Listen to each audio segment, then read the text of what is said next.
नमस्कार, आप देख रहे हैं इस वक्त की बड़ी खबर सहारनपुर से आ रही है, जहां पर खनन कारोबारी एवं पूर्व एमएलसी हाजी इकबाल के बेटों को 3.5 साल बाद हाई कोर्ट से मिली रिहाई। जी आपको बता दें कि आज देर शाम को एमएलसी हाजी इकबाल के चारों बेटों को करीब 9:45 लगभग रात्रि जेल से रिहा कर दिया गया है। इस दौरान जिला कारागार सहारनपुर में भारी मात्रा में उनके समर्थकों का हंजुम देखने को मिला है। देखते रहिए सेवायुग न्यूज निशांत गुप्ता के साथ। जी सर, आज जो हाजी इकबाल है उनकी जो सुपुत्र है उनकी आज रिहाई हो रही है जमानत पर। क्या इसमें प्रोसेस हुआ है, किस तरीके से सुप्रीम कोर्ट का आदेश आया और क्या कुछ अब आगे किसमें कार्रवाई? ये जो लड़के हैं हाजी इकबाल के 4 लड़के हैं, जावेद, आलिशान, अफजाल और वाजिद भाई, ये सन 2022 से जेल में थे। हमारे खिलाफ मुकदमे थे, उनमें सक्षम न्यायालयों से बेल होती रही और लगातार बेल कराते रहे, मुकदमे लिखते रहे। लास्ट ईयर हमने सुप्रीम कोर्ट में रिट दाखिल की थी कि हमारे खिलाफ ये जो मुकदमे लिखे जा रहे हैं, ये जैसे ही हमारे मुकदमों पुरानों में बेल होती है तुरंत नया मुकदमा लिख दिया जाता है। तो सुप्रीम कोर्ट साहब ने मैं कहा कि इस बार मुकदमा लिखने दो, हम देखते हैं। 2024 में हमारी ये रिट पेंडिंग थी, तो अब हमारी बेल हाई कोर्ट से, एक मुकदमा था क्राइम नंबर 162/24, उसमें हमारी हाई कोर्ट से बेल हुई 12 तारीख में। 12 तारीख में हमने बेल हुई, 13 तारीख में हमने यहाँ जमानती दाखिल किए।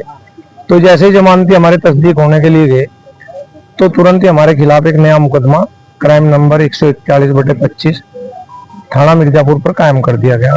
उसमें यहाँ रिमांड के लिए एप्लीकेशन दी गई। तो हमने उसी मुकदमे के आधार पर जो हमारी क्रिमिनल रिट पेंडिंग थी सुप्रीम कोर्ट में, वो मेंशन की हमने 17 तारीख में, 16 में वारंट बना, फिर हमने मेंशन की। तो जज साहब ने मर्सी की प्रेयर थी, उन्होंने हमारी उसे सुनते हुए 22 तारीख में सुनवाई के लिए लगा दी। 22 तारीख में सुप्रीम कोर्ट का आदेश हुआ कि 2 दिन के अंदर आप इनकी रिहाई करें। और उस मुकदमे में जिसमें हमारा वारंट बना था, तुरंत ही सुप्रीम कोर्ट ने रिलीफ देते हुए इंटरिम बेल के लिए आदेश कर दिया। क्योंकि हमारे यहाँ 2 दिन की छुट्टी थी, 2 दिन की छुट्टी तो इसलिए हम कुछ नहीं कर पाए। आज हमने दोबारा सुप्रीम कोर्ट में वहाँ हियरिंग हुई और आपके आदेश के ये बताया गया कि आपने आदेश किया था, लेकिन हमारी रिहाई नहीं हो पाई। तो आज वहाँ सुनवाई के ओरल आदेश किए गए कि ना आज ही छोड़ा जाए। तो हमने उन्हीं के आधार पर ऑर्डर दाखिल किया, बेल बॉन्ड दाखिल किए और शाम के टाइम हमारी रिहाई आई।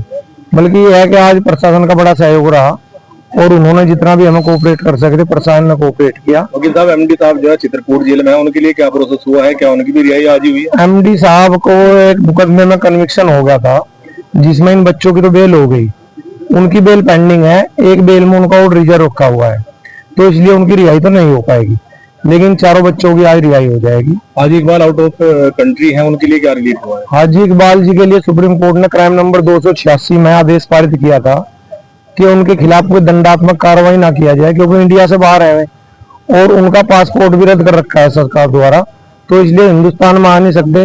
तो सुप्रीम कोर्ट ने आदेश किया था क्राइम नंबर 286/22 में कि वे वीसी के द्वारा जिन विवेचक को भी आवश्यकता है वो अपना नंबर दे देते हैं और वीसी के द्वारा उनके बयान ले लेते हैं।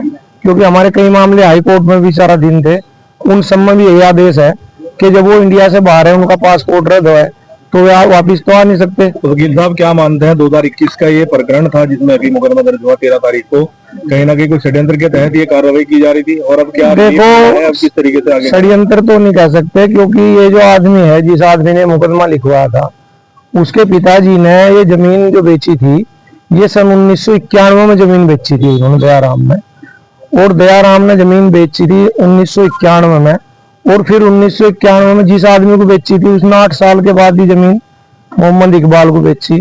तो 9 साल बाद इनके बहनावा होया। 9 साल पे उस दिन हमारा दाखिल खारिज हो गया था सन 98 में ही।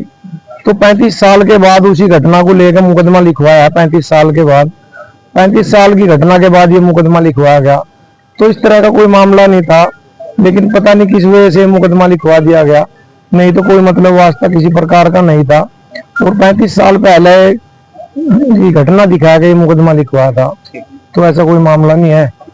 बाकी यह है कि हम जितना भी है शासन प्रशासन ने कोऑपरेट किया है, अब तो इसी आधार पर हमारी रिहाई हो पाई है।